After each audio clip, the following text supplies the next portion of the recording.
السلام علیکم ورحمۃ اللہ۔ سورہ آل عمران مدنی صورت، تیسرے سپارے کا 17واں رکوع، آیت نمبر 83 سے 85۔ اعوذ باللہ من الشیطان الرجیم، بسم اللہ الرحمن الرحیم۔ افغیر دین اللہ یبغون ولہ اسلم من فی السماوات والارض طوعا وکرہا والیہ یرجعون۔ کیا یہ لوگ اللہ کے دین کے سوا کوئی اور دین چاہتے ہیں؟ حالانکہ آسمانوں اور زمین میں جو کچھ بھی موجود ہے سب چاروں ناچار اسی کے تابع فرمان ہیں اور سب کو اسی کی طرف پلٹنا ہے۔ جی، اللہ کا دین صرف اس کے آگے سر تسلیم خم کر دینے کا نام ہے۔ کائنات کی ہر چیز، زمین و آسمان، شمس و قمر، ستارے اور سیارے، فرشتے اور ہوائیں، غرض جو چیز بھی موجود ہے، خواہ یہ اطاعت اضطراری ہو یا اختیاری، بہرحال وہ اللہ کے مطیع فرما ہیں اور اس کے حکم سے سر منہ تجاوز نہیں کر سکتی۔ انسانوں اور جنوں کو کسی حد تک فرما برداری اور نافرمانی کا اختیار بھی دیا گیا ہے۔ اللہ تعالیٰ کا ان سے مطالبہ صرف یہ ہے کہ جن کاموں میں انہیں تھوڑا بہت اختیار دیا گیا ہے ان میں بھی وہ اللہ کی اطاعت کرتے ہوئے کائنات کی تمام اشیاء کے ساتھ ہم آہنگ ہو جائیں۔ یہی وہ دین ہے جو تمام انبیاء پر نازل ہوا اور اسی کی وہ تبلیغ اور اشاعت کرتے رہے ہیں۔ قل آمنا باللہ وما انزل علینا وما انزل علی ابراہیم و اسماعیل و اسحاق و یعقوب والاسباط وما اوتی موسیٰ و عیسیٰ والنبیون من ربہم لا نفرق بین احد منہم ونحن لہ مسلمون۔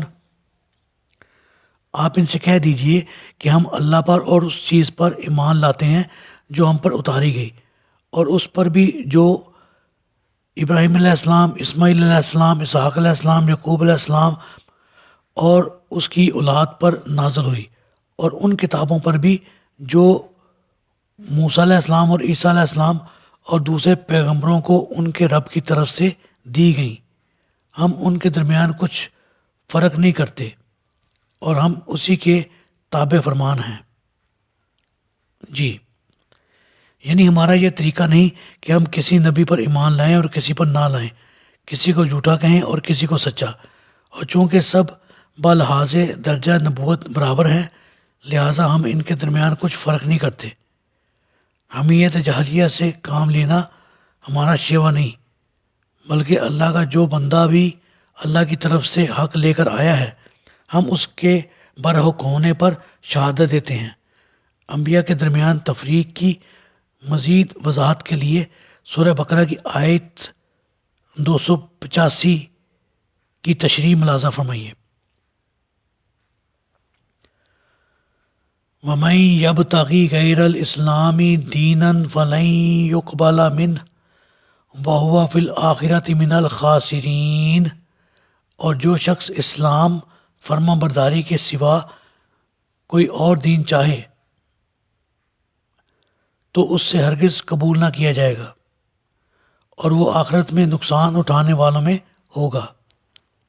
جی، اس آیت میں پہلی بات کو ہی دوسرے الفاظ میں دہرایا گیا ہے، یعنی دور نبوی صلی اللہ علیہ وسلم کے یہود و نصارہ کی زبانوں سے اس امر کی شہادت ادا ہو چکی تھی کہ آپ صلی اللہ علیہ وسلم جو تعلیم لائے ہیں وہ وہی ہے جو سابقہ انبیاء کی تھی۔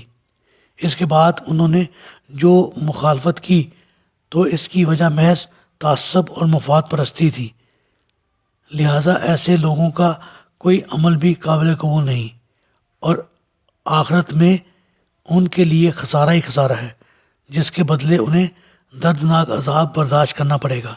اللہ تعالیٰ سے دعا ہے اللہ تعالیٰ ہمیں آخرت کی تیاری کرنے کی توفیق عطا فرمائے اور ہر قسم کی سختیاں اور پریشانیوں سے ہمیں محفوظ فرمائے۔